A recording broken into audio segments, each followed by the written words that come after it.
오늘 이 시간에 우리가 하나님이 우리를 부르신 목적은 분명합니다. 우리가 이제 교회로서는 31주년이죠. 그리고 이제 가정교회 저희가 2016년 2월 달에 가정교회로 전환을 하고 지금까지 이제 10년을 우리가 이 길을 걸어오고 있습니다. 이 길을 우리가 걸어온 이 길을 한번 되돌아보면서 우리가 이 길을 잘 걸어왔는지, 또 우리가 이 걸어가는 이 길이 맞는 것인지, 또 앞으로 우리가 그 길이 맞다면 우리는 어떻게 이 길을 계속 걸어갈 수 있을지를 우리가 이 자리에서 함께 하나님의 말씀 속에서, 또 우리가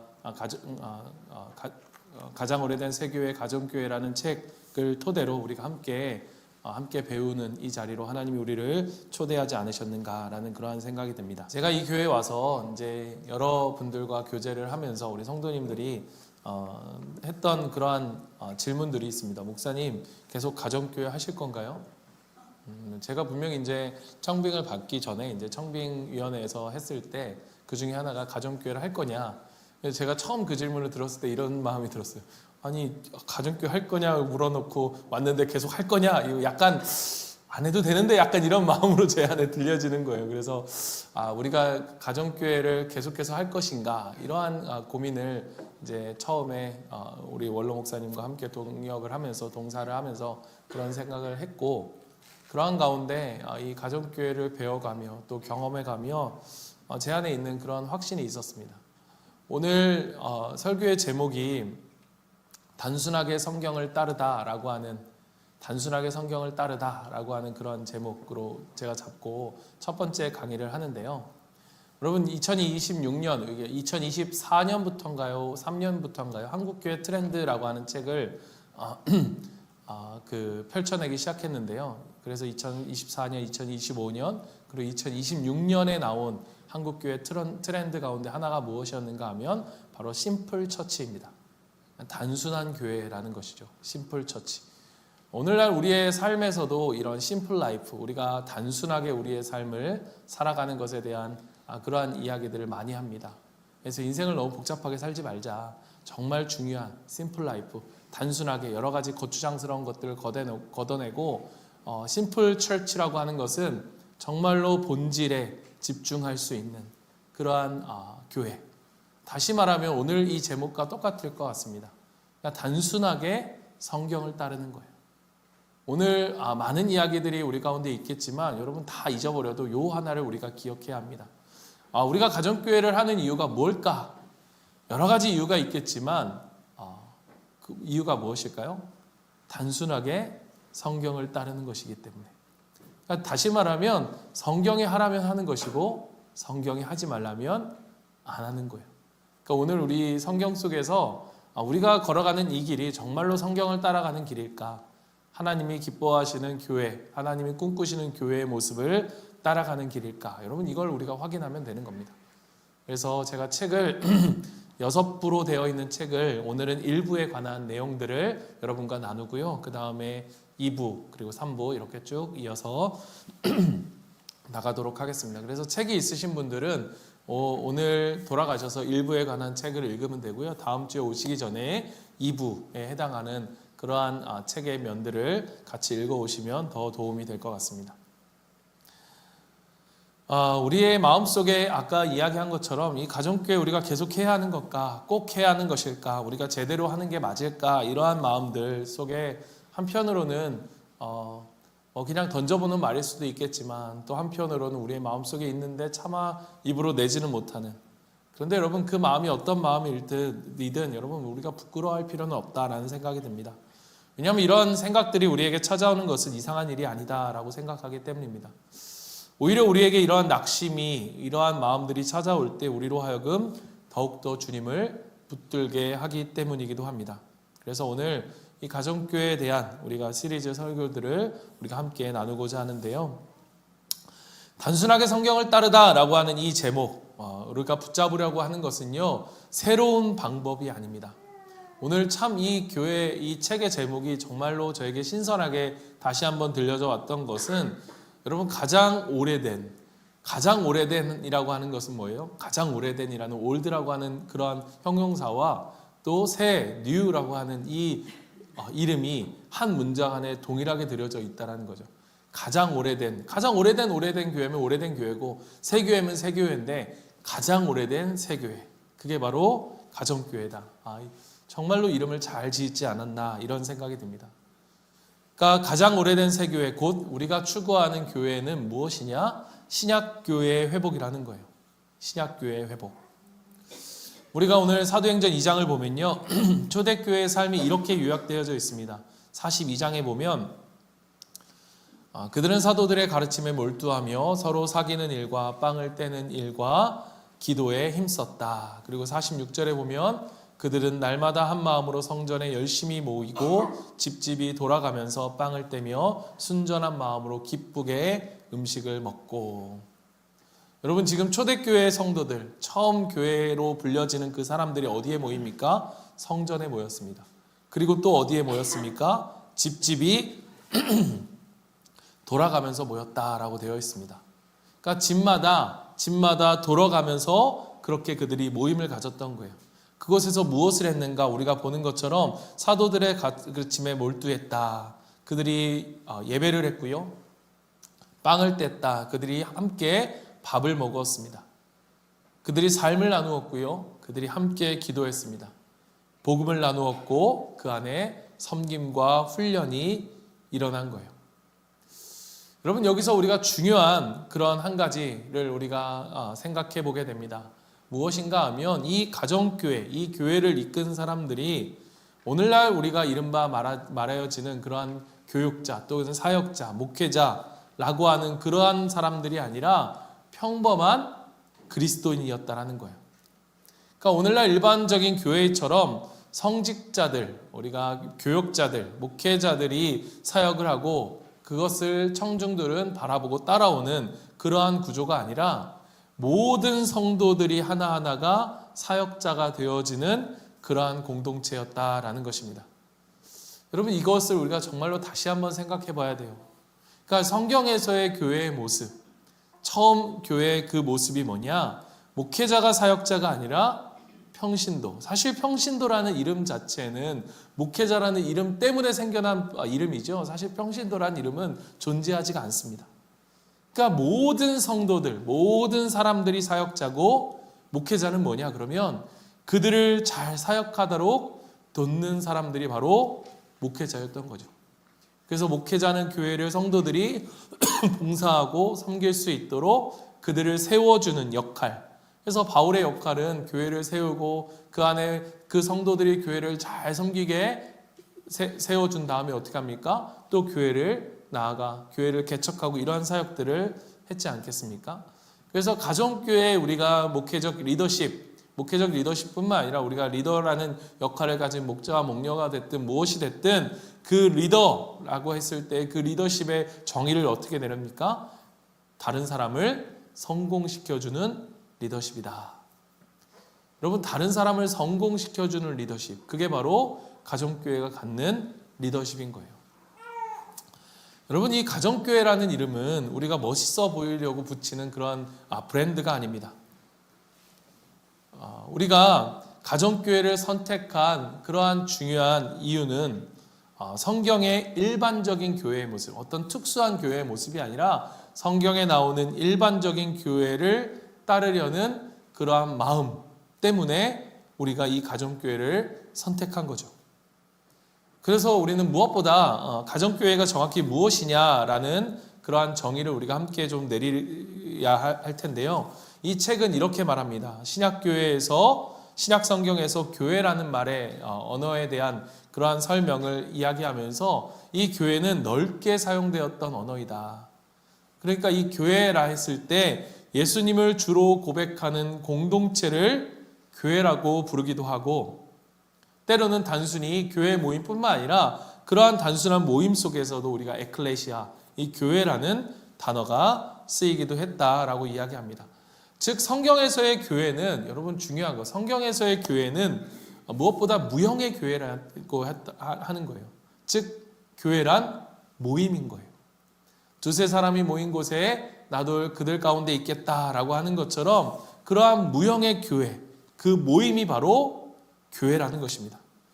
그래서 여러분 어느 교회, 가정교회를 하는 교회에 가면 그렇게 써 있습니다. 선교제일교회라고 써있지 않는 게 아니라 그 교회 딱 입구에 가면 뭐라고 되어 있냐? 예를 들어 땡땡 교회 예배당. 그러니까 교회당이라고 얘기한 거죠. 그들이 모여서 함께 있는 그러한 공간으로서의 교회. 그러니까 우리가 예전에 생각해 보면 교회에서 누가 이렇게 막 애들이 떠놀고 그러면 어디 거룩한 교회 예배당에서 그렇게 떠노냐, 저도 많이 혼나긴 했었는데, 그러니까 성경에서의 교회는 교회당이 아니라 교회는 모임이고, 이 교회라는 이 건물은 뭐냐? 그 교회들이 함께 모여서 예배하는 장소를 교회라고 이야기하는 거예요. 교회당이라고 이야기하는 것입니다. 그러니까 가정교회가 말하는 교회도 이러한 넓은 의미 안에서 우리가 이해를 해야 돼요. 그러니까 가정교회란 무엇인가 하면 가정에서 모여서 교회의 기능을 다하는 것이 바로 가정교회다. 우리가 보통 교회가 하는 일이 무엇이냐라고 하면 우리가 4가지를 이야기합니다. 예배, 교육, 그리고 전도, 그리고 선교, 이렇게 이야기를 하거든요. 그러니까 우리가 가정에서 모여서 함께 교회의 기능, 즉 예배와 교육과 전도와 선교가 이루어지는 것, 이 모든 일들이 목장 안에서 이루어지는 것이 바로 가정교회라는 거예요. 그래서 우리가 추구하는 가정교회의 그림은 어떠한 그림이냐? 우리가 주중에는 목장, 즉 가정에서 6명에서 12명의 그와 유사한 규모의 사람들이 모여서 교회의 본질적인 기능을 감당하죠. 그리고 여러 목장이 모여 우리가 연합교회를 이루는 것입니다. 그러니까 교회들이 모여 하나의 교회, 또 하나의 교회, 또 하나의 교회가 연합교회를 이루는 거예요. 그러니까 우리가 보통 셀이나 그게 구역이나 했을 때는 하나의 교회 속에서 교회는 하나입니다. 그 안에서 일부를 담당한다면 가정교회 그림은 다른 그림인 거죠. 예를 들어 인도 목장은 하나의 목장, 마닐라 목장은 하나의 교회인 거예요. 우리가 사이판 목장도 하나의 교회인 거예요. 그 교회의 기능을 가정에서 교회로서 그 목장에서 이루어지는 것이고, 그 교회들이 모여서 연합교회를 이루는 것입니다. 그래서 주일에는 온 교회가 함께 모여서 하나님을 예배하면서 더 깊은 가르침, 좀 더 깊이 있는 가르침과, 그리고 우리가 성례, 우리가 세례와 성찬이라고 하죠. 그리고 권징과 같은 것들은, 이러한 것들은 연합교회 차원에서 이루어지는 거예요. 그러니까 우리의 이 구분이 중요한 것은 뭐냐? 가정교회는 우리가 주중 목장만 있으면 된다라고 하는 것이 아니에요. 반대로 또 주일에 예배만 있으면 된다라고 하는 것도 아닌 것입니다. 목장과 연합교회가 각자의 역할로 함께 교회를 이루는 거예요. 목장 모임은 주중에 모여서 하나님의 임재를 체험하는 그러한 예배, 그리고 삶의 나눔이 이루어지고요. 그리고 기도가 이루어지고요. 서로의 구체적인 삶을 돌아보는 일들이 이루어지고, 또 VIP가 초대되고 복음의 적점을 담당하는 것이 또 목장 모임, 가정교회라면, 연합교회에서는 주일에 함께 모여서 하나님의 좀 더 거룩하심을 체험하는 예배, 그래서 말씀의 선포가 이루어지고 성례, 그리고 좀 더 깊이 있는 훈련이 체계적으로 이루어지고, 교회 전체 방향과 질서들이 세워지면서, 물론 이제 주중에 삶 공부를 통해서 성경 공부도 우리가 이루어지죠. 또 가정교회에서는 선교사와 선교사의 가정을 기도와 물질로 후원하고요. 연합교회는 성도들을 훈련시켜 또 단기 선교 봉사를 나가도록 하는 것입니다. 일반 교회에서 행해지는 모든 사역들이 이제 가정교회 안에서, 목장 안에서 이루어지지만, 성찬과 세례와 건징은 연합교회에서만 이루어지는 것이 우리가 오늘날 한국교회의 특성 가운데 또 가정교회가 뿌리 내려지면서 이루어지는 모습이라 볼 수 있는 것입니다. 이렇게 가정교회를 우리가 정의 내리고 생각을 하면 우리는 이런 생각을 좀 해보게 돼요. 그렇다면 가정교회가 성경적인 교회라고 한다면 일반 다른 교회는 그럼 비성경적인 교회인가? 우리가 그렇게 말할 수는 없죠. 그렇게 말할 수는 없지만, 그럼에도 우리가 인정하지 않을 수 없는 게 무엇인가 하면, 여러분 책에도 아주 좋은 예화로서 등장하는데요. 그게 편자 비유라고 하는 예화로 등장합니다. 여러분 편자가 뭔지 아시죠? 이 말굽의 말의 그 발에 말굽에 대어 붙이는 그러한 쇠 조각을 이야기합니다. 그래서 그 예화를 제가 좀 인용하면요, 한 명장이 제자 한 명에게 편자 하나를 맡기면서 한동안 내가 자리를 좀 비우게 되었으니 내가 만든 이 편자를 본받아서 100개의 편자를 만들어 놓아라 라고 했던 거예요. 그래서 이 제자가 열심히 땀을 흘리면서 만들었는데 몇 달 후에 돌아온 스승이 그 제자가 만든 편자를 보고는 의아했던 거예요. 왜냐? 자기가 만들었던 그 편자와는 다른 편자가 만들어졌기 때문이었던 거죠. 그 이유를 물어보니까 그 이유가 무엇이었는가 하면 이 제자가 이 편자를 만들어 가는데 어떻게 만들었냐? 그 명장, 그 스승이 만들었던 편자를 놓고 하나, 또 그 다음에 하나, 계속 그것을 본을 두고 만든 것이 아니라 자기가 처음에 만들었던 그 스승의 편자를 보고 만들었던 편자, 그 편자를 보면서 그 다음 편자를 만들고 그 편자를 만들면서 그 다음 편자를 만들다 보니까 마지막 편자는 첫 번째 편자하고는 꽤 다른 모습의 편자가 되어 있었던 거예요. 그게 오늘 그 교회의 모습과 오늘날 우리의 교회의 모습 속에서 발견하는 우리의 모습이다라고 하면서 이 책은 이러한 예를 듭니다. 그러니까 예수님이 원하셨던 교회의 모습들이 2000년이라고 하는 이 시간이 흘러지면서 그 안에 생겨진 이론들과 또 그 안에 생겨진 관행들과 또 그 안에 생겨진 전통이라는 이름의 것들로 이렇게 누적되어다 보니까 본래 신약의 교회의 모습과는 다른 모습이 되어버렸다라는 것이죠. 그러니까 각 세대가 신약교회의 모델을 두고 교회를 세운 것이 아니라 자기 앞에 있는 선배들이 세운 그 교회의 모습을 보고 그 교회를 세워갔기 때문이다라고 이 책은 설명하고 있습니다. 그래서 여러분, 가정교회가 말하는 성경적이라고 하는 것은, 성경적이란 무엇인가 하면 다른 것이 아닌 성경이 그렇다면 그런 줄 알고 아니라고 하면 아닌 줄 알고 하라고 하면 하고 하지 말라고 하면 하지 않는다. 여러분, 제가 이 말을 너무 좋아하거든요. 우리 같이 한번 읽어볼까요? 시작. 성경이 그렇다고 하면 그런 줄 알고 아니라고 하면 아닌 줄 알고 성경이 하라고 하면 하고 하지 말라고 하면 하지 않는다 라고 하는 이 단순한 성경 접근 방법 위에서 가정교회가 세워졌다는 거예요. 그러니까 이전에 우리의 선배들의 많은 이론들과 전통을 넘어서서 원래 교회의 모습, 성경이 우리에게 보여주고 있는 신약 성경의 모습 그대로의 정신을 우리가 가장 최우선적인 우리가 본받아야 될 모습으로 우리가 그 본을 따라서 오늘날 우리가 이 가정교회를 세워가고 있다는 거죠. 왜냐? 이렇게 하는 것이 아까 말한 편자의 외화처럼 스승이 만들고자 했던, 스승이 만든 그 편자와 다른 편자를 만들지 않기 위해서. 그렇다면 그런데 우리가 여기서 오해가 생길 수 있는 것, 그러니까 성경대로 한다라고 말하면 마치 우리가 어떤 한 형태만이 정답인 것처럼 들려질 수도 있다라는 것입니다.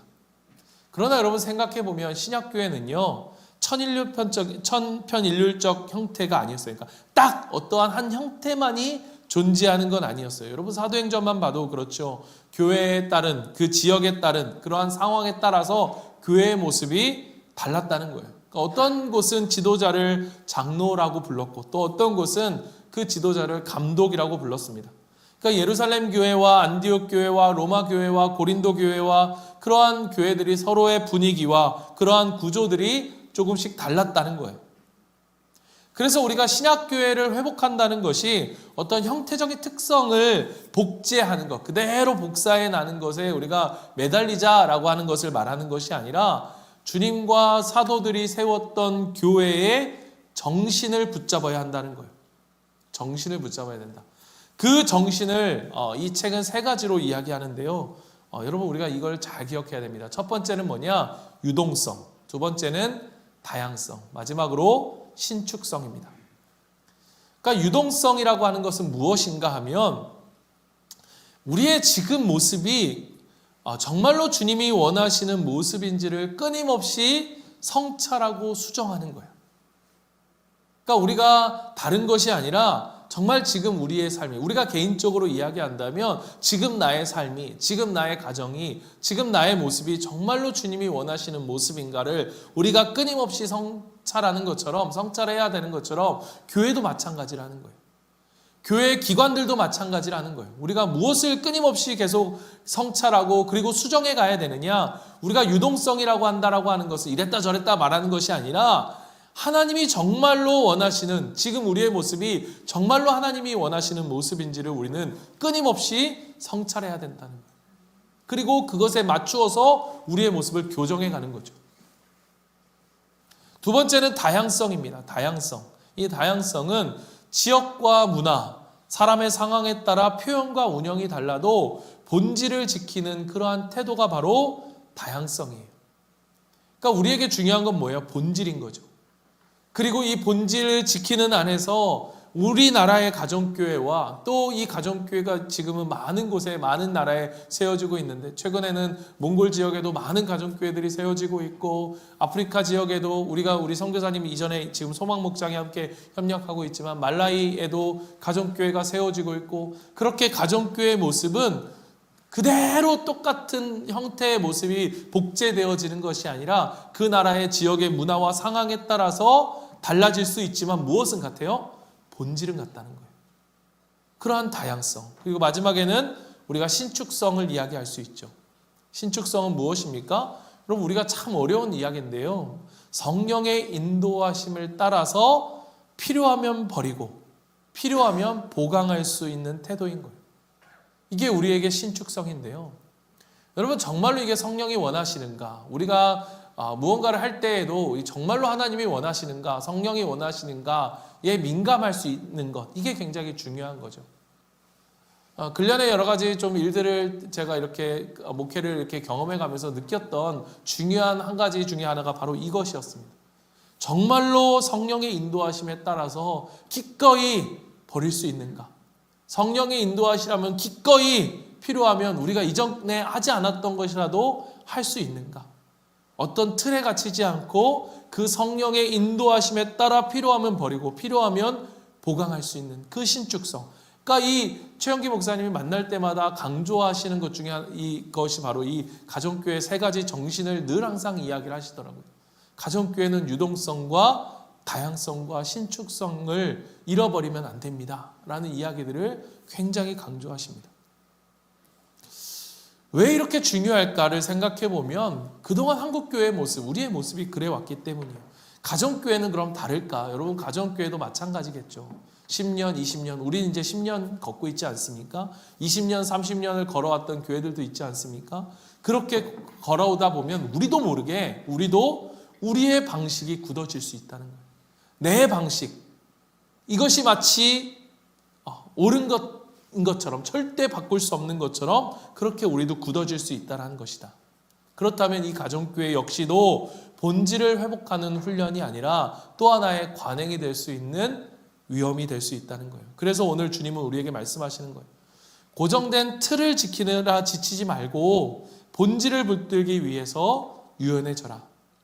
하나님이 원하시는 것은 틀이 아니라 무엇이다? 생명이다라는 거예요. 이 가정교회는 우리가 기본적으로 가장 중요한 우리가 붙들어야 될 그러한 우리 그 본질 가운데 하나가 무엇이냐? 가정에서 모이는 거죠. 그래서 가정에서 모이는 교회, 왜 하필 가정일까를 생각해 보면 마태복음 12장에 예수님은 뭐라고 말씀하시느냐? 그 제자들을 가리키면서 이렇게 이야기하십니다. 보아라, 나의 어머니와 나의 형제들이다. 하늘에 계신 내 아버지의 뜻을 따라 사는 사람이 곧 내 형제요 자매요 어머니이다. 여러분, 예수님이 꿈꾸신 공동체는 어떠한 공동체였는가? 바로 가족 공동체였다는 거예요. 그러니까 예수님이 꿈꾸시는 공동체, 에클레시아 교회는요, 가족 공동체였다는 거예요. 그런데 그 가족이 같은 피로 묶여진 혈연 공동체가 아니라 무엇이에요? 내 아버지의 뜻을 따라 살아가는 사람들, 그 사람들이 가족. 그러니까 여러분, 우리가 초대교회를 생각할 때 우리가 이러한 오해를 하기 쉽죠. 그들이 모일 곳이 없어서 가정에서 모인 거 아니냐. 그러니까 우리가 가정에서 모이는 것이 부담스럽고 오늘날 시대에 맞지 않는다라고 생각하는 우리의 생각 속에서는 이러한 은연중에 이러한 생각을 할 수 있어요. 요즘 누가 가족을 열고 집을 열고 가정에서 그러한 예배를 드립니까? 라고 이야기하면서 주장할 수 있는 것 중에 하나가 초대교회야. 그때는 그러한 곳이 없었고 그러니까 가정에서 드렸겠죠? 라고 말할 수 있을지 모르겠지만, 물론 그러한 상황, 그러한 환경일지 모르겠지만 하나님이 그러한 상황 속에서 교회를 가정에서 시작하게 하신 이유가 무엇인가 하면 그게 하나님이 세우시고자 하는 공동체의 결에 맞았던 거예요. 정신에 맞았던 거예요. 그러니까 모일 장소가 없어서가 아니라 모일 장소가 없어서 가도기적으로 형태의 모습으로 나타난 교회의 모습이 아니라 하나님이 원하셨던 공동체와 결이 맞는 형태가 가정에서 이루어지는 교회로서 하나님이 선택하셨다라는 것입니다. 그래서 로마서 16장에서 보면 3절, 5절, 14절, 15절 그들의 집에 있는 교회라고 하는 이러한 말들이 계속해서 반복되어지는 것입니다. 그래서 가정교회는 결국엔요, 사람을 관리하는 시스템으로 이루어지는 교회가 아니라 사람을 품는 가족이었던 거예요. 오늘날 우리가 이제 가장 가정교회를 많이 하면서 고민하는 것들 중에 하나가 VIP가 오지 않는다라는 거 아니겠습니까? 그래서 그렇게 오지 않는 그런 현실 속에서 우리가 다시 한번 회복해야 할 우리의 모습이 있다면 여러분, 그것은 어떻게 하면 이 VIP를 잘 오게 할까라고 하는 기술적인 측면이 아니라 우리의 체온인 거예요. 체온. 따뜻함. 그러니까 사람들이 올 때 부담이 아니라 이곳에 안심과 안정감을 느낄 수 있는 그러한 공동체. 그래서 설명이 아니라 사랑이 먼저 보여지는 공동체. 그게 바로 우리가 이루어야 될, 회복해야 될 우리의 모습이라는 것입니다. 오늘 메시지의 가장 실제적인 지점으로 좀 가면요, 여러분, 교회에서 가장 중요한 사람이 누구일까? 여러분, 교회에서 가장 중요한 사람, 담임 목사일까? 아니면 교회를 중요한 일을 맡고 있는 중직자들일까? 아니면 교회에 새로운 등록한 사람들일까?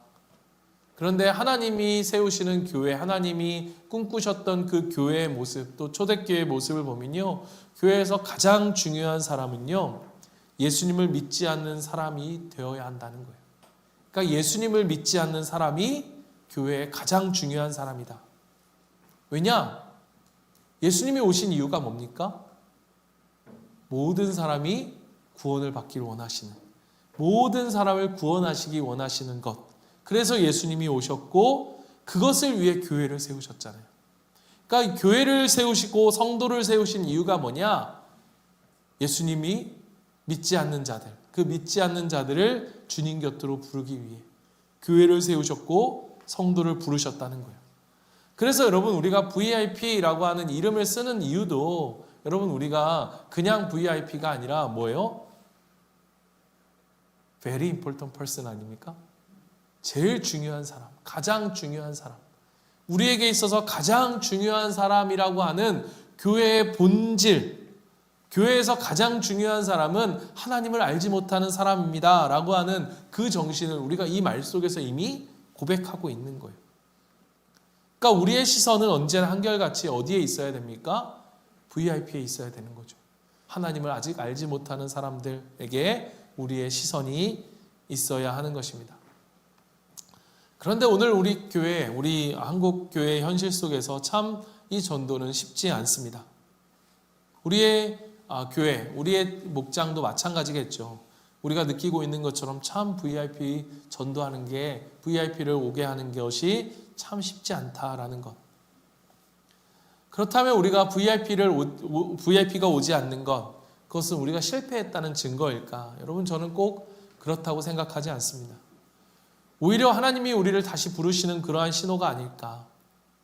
그러니까 이 가정교회가 붙들어야 될 한 가지의 중요한 시선이 있다면 우리가 구원받지 못한 사람들을 향한 우리의 시선.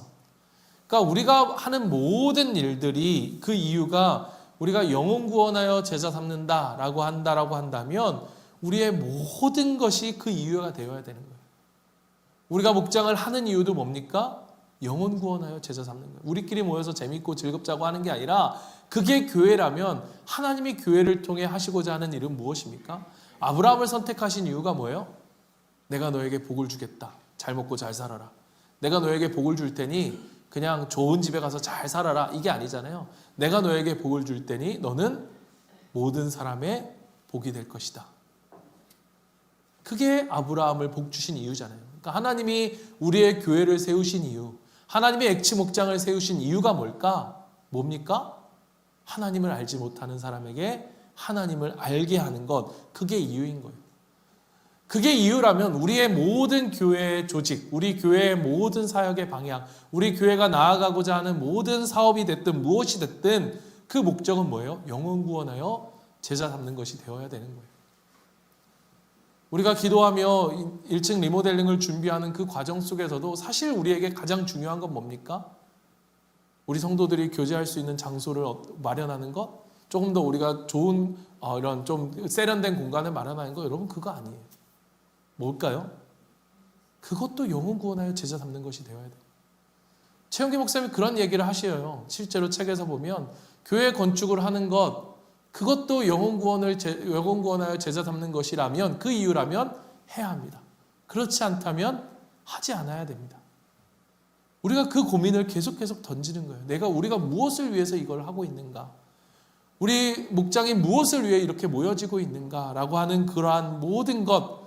왜냐하면 주님의 마음이 거기에 있기 때문이에요. 주님의 마음이 주님을 모르는 사람들을 주님께 돌이키는데 주님의 애타는 마음이 있고, 잃어버린 한 영혼을 향해서 그토록 그 찾아 헤매시는 주님의 마음이 있다면 그 마음을 품는 사람이 교회이고 성도이기 때문이에요. 그래서 우리는 모일 때마다 뭘 해야 돼요? 내일 뭐 먹을까? 다음 주에 우리 어디 놀러 갈까? 물론 좋은 겁니다. 그러나 먹는 이유도 노는 이유도 그 어떤 이유도 무엇을 위해서 되어야 돼요? 영혼 구원하여 제자 삼는 것. 그게 우리의 사명인 거예요. 그래서 우리는 지치고 힘들 때마다 우리 스스로에게 이 질문으로 돌아가야 돼요. 왜 우리가 지치고 왜 힘드냐? 여러분, 지친다는 건 무엇입니까? 지친다는 건 무엇입니까? 여러분, 돌고 계속 도는데 똑같은 것 같아 라고 하면 우리는 그때 지치죠. 아무런 변화가 일어나는 것 같지 않아? 그럼 지칩니다. 그런데 그 가운데서도 조금씩 변화가 일어나고 조금씩 뭔가 이루어지는 것 같으면 그 변화가, 그 반복은 반복이 아니라, 제가 이 목자 목녀 모임 때 얘기했거든요. 계승이다. 반복되어지는 것 같지만 그 안에 변화가 일어나고, 반복되어지는 것 같지만 그 안에 하나님의 나라가 세워지고 문화가 세워지는 것. 그래서 우리는 이 질문을 해야 된다는 거예요. 우리의 목장은 누구를 위해 존재하는가? 우리는 무엇을 위해 존재하는가?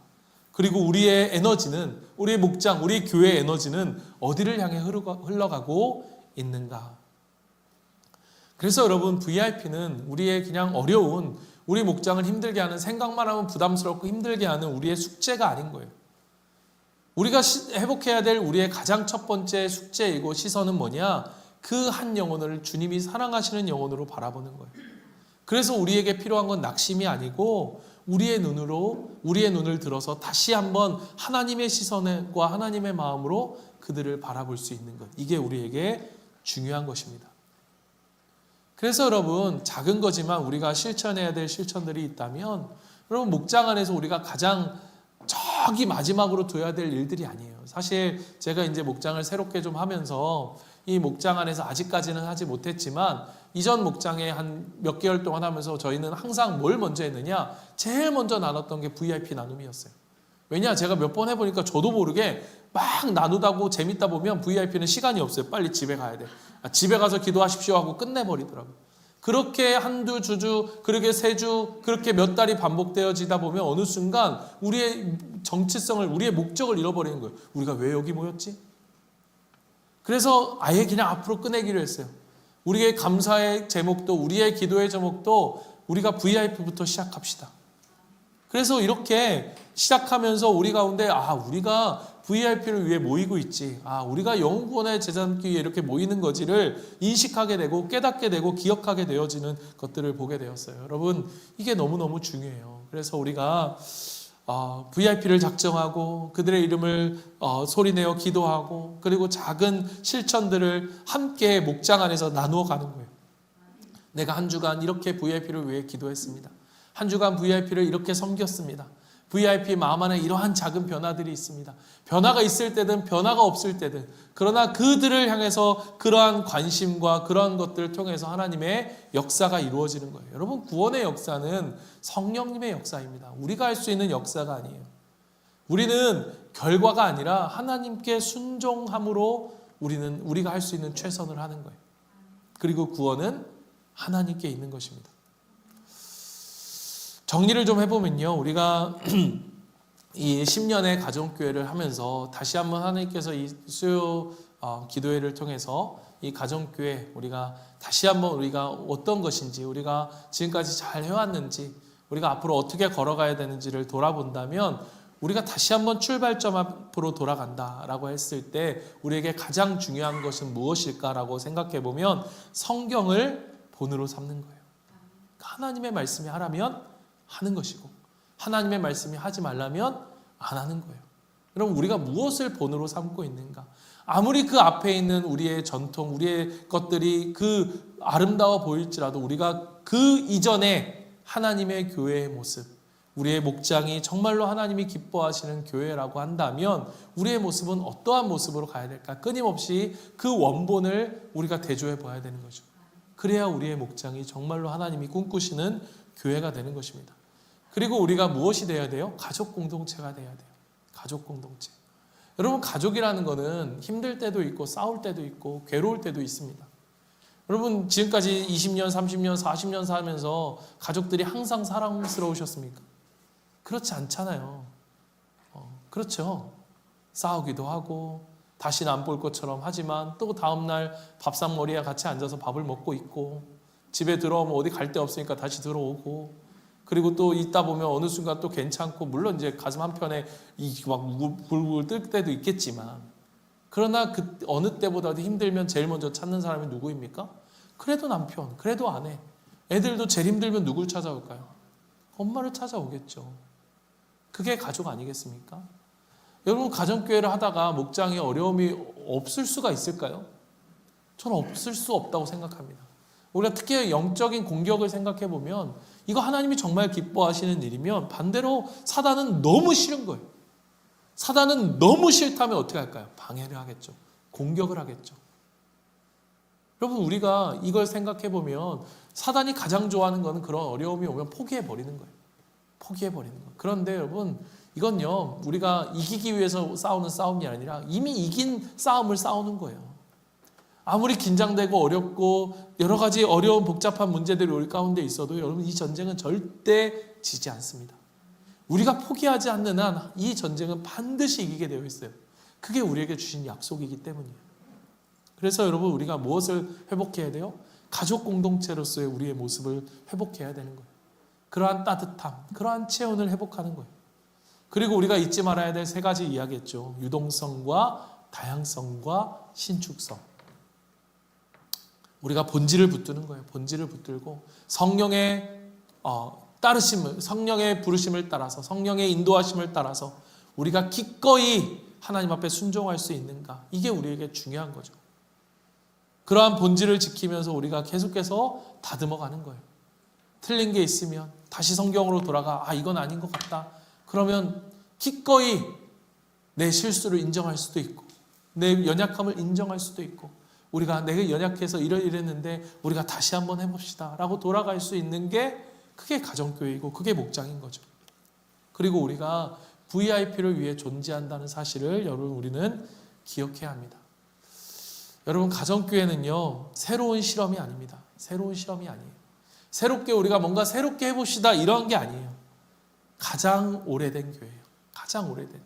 그런데 어느 순간 우리도 잊어버린 채 익숙해져 버린 우리의 문화 속에서, 익숙해져 버린 그러한 선배들의 전통 속에서 크게 익숙해져 버린, 그러나 그 가장 오래된 새 교회, 그런데 우리에게 그게 새롭게 느껴지기 때문에 새로운 교회인 거예요.